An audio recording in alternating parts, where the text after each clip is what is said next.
Well,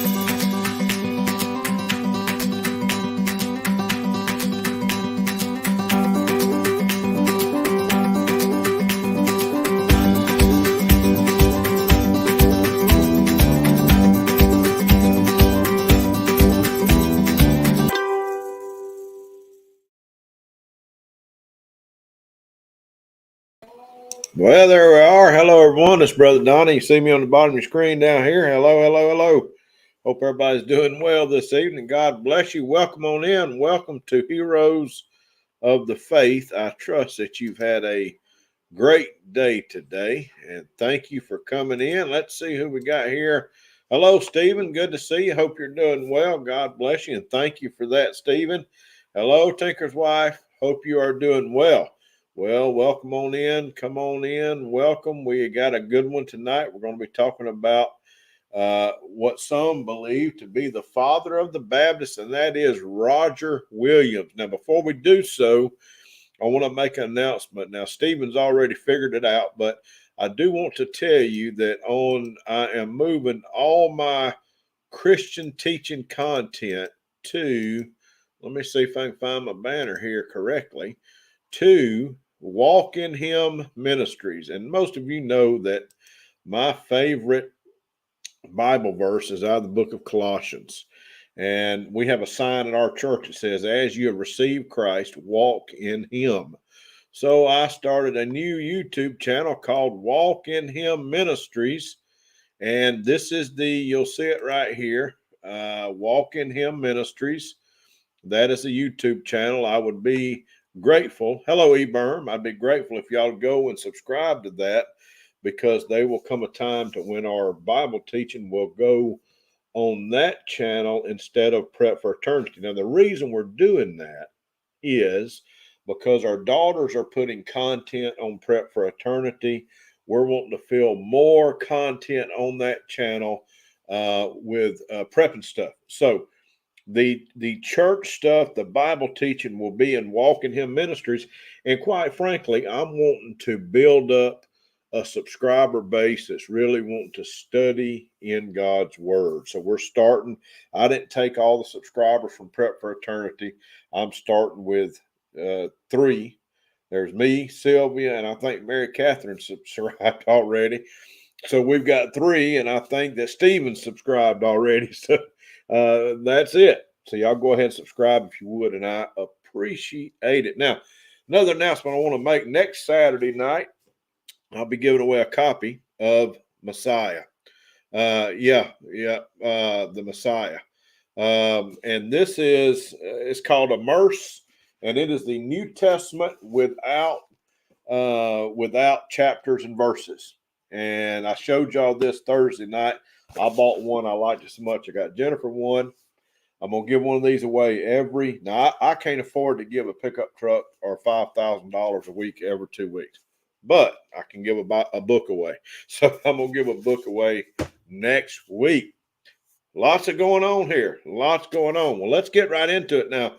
I think tonight you're going to especially enjoy this. Now, this is going to be a 2-part lesson, at least 2 parts. And when I was studying for this gentleman, Mr. Roger Williams, is so broad in the information that we have about him. And for those of you that know your American, now this is getting into American history. It's the stuff we probably know some of it.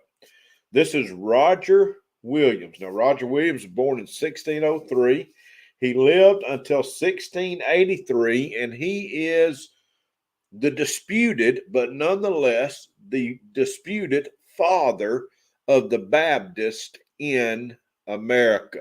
As a matter of fact, he planted the first Baptist church, and we'll talk about that later on. Let's get right into it here. You can see a picture of him there. Some of you may remember him from your history books, Roger Williams. Now, Roger Williams was born a Wales native in 1603. As with so many of the historical people that we look at, some of the information is not, we don't have it. His birth record's actually burnt up in the Great London Fire. But his father was a merchant tailor in Smithfield, and his mother, her name was Alice Pemberton. From all purposes that we see, Roger Williams had a pretty good life early on. They seem to have a lot of substance. He was going towards a great education.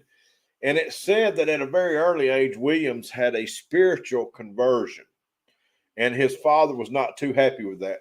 And as an adolescent, he apprenticed under Sir Edward Coke. Now, for any of you that may be lawyers or jurisprudents or anybody like that, Edward Coke was a famous judge and a jurist in England. As a matter of fact, one of the most famous at the time back in the 1600s. He was educated at Charterhouse School. By the way, the bottom picture is Charterhouse School. The top picture is a picture of Pembroke College in Cambridge. This is where Roger went to school. He received a Bachelor of Arts in 1627, and he particularly excelled in the languages Greek, Hebrew, Dutch, and French. And years later, that came to help him in John Milton and Dutch and Native American languages. He exchanged some tutoring for a refresher lesson in Hebrews, and that would come to help him later on. Williams took holy orders in the Church of England in connection with his studies, but he became a Puritan at Cambridge and thus ruined his chance preferment in the Anglican Church. So, really, for us to have an idea what that means. Hey, Mary Catherine. Good to see you. What that means is that Williams, while he was in England, was headed to be a priest or a pastor in the Church of England. And in that process, he stopped and decided he wanted to be a Puritan. Now, for our understanding, the Puritans were a protest group against or within the Church of England. The Puritans, that is who we hear the Pilgrims come from, the Mayflower. And we're going to talk about that here in just a minute. So just to give you an idea, at this time in England, Roger left the Church of England and went towards Puritanism, which was reformed. It was all for the Reformation, because you got to remember, this, let's see, suppose it's 1627. We're only 100-something years fresh out of the Reformation, and the Reformation is still going on. So Roger Williams, he married Mary Bernard, and that is his father-in-law at the bottom of the picture. His name is Richard Bernard. He was a preacher, a notable Puritan preacher, and they were married in this fine-looking church over here called High Lavier in the Epping Forest. Together, listen to this, Mary had, her and Roger had 6 children, all born in America. Listen to their names. This is wonderful. Mary, Freeborn, Providence, Mercy, Daniel, and Joseph. I love it. I love it. Mary, Freeborn, Providence, Mercy, Daniel, and Joseph. And that's something. So he's got married now to the New World. Now, at this time, if you know your history, you'll remember from studying the American Revolution and things like that, there were a ton of people coming over to America. What is now America to them was the New World. And they were coming over, some for religious reasons, some for economic reasons, mostly for economic reasons. Williams knew that the Puritan leaders planned to migrate to the New World. Now, to give you a time frame, the Pilgrims came to Plymouth on the Mayflower in 1620. In 1630, Williams and his wife left Bristol and boarded a ship headed for Boston, headed that way. And he didn't join the first wave of settlers, but he could no longer remain in England under the Archbishop because he think the church was getting corrupt. See, there again, here's another man reading the scriptures. The church is getting corrupt. He's got to go. And that's what he did. He had the courage and he went. On February the 5th, they anchored at Nantasket outside of the Puritan settlement of Old Boston.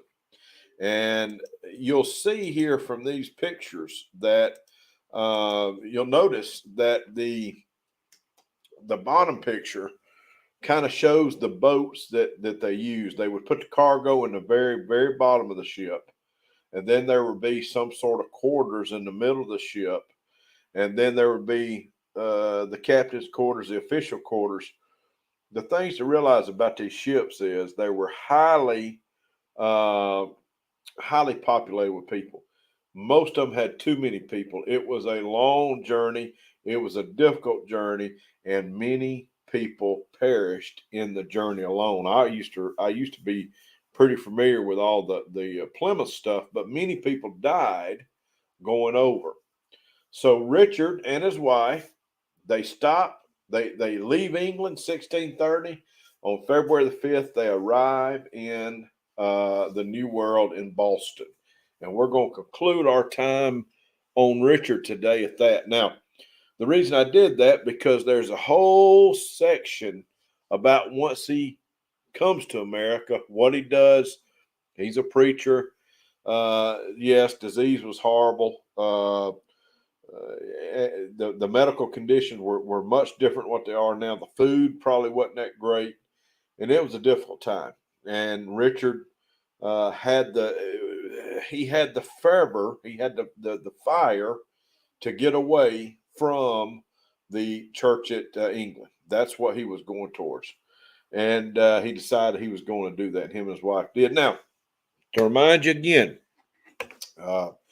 some of you has probably already subscribed, but the channel that in the very near future will be that will have our church content on it is going to be called Walk in Him Ministries. And you'll see that on let me put it back in the chat again. You'll see that. There it is, Walk in Him Ministries.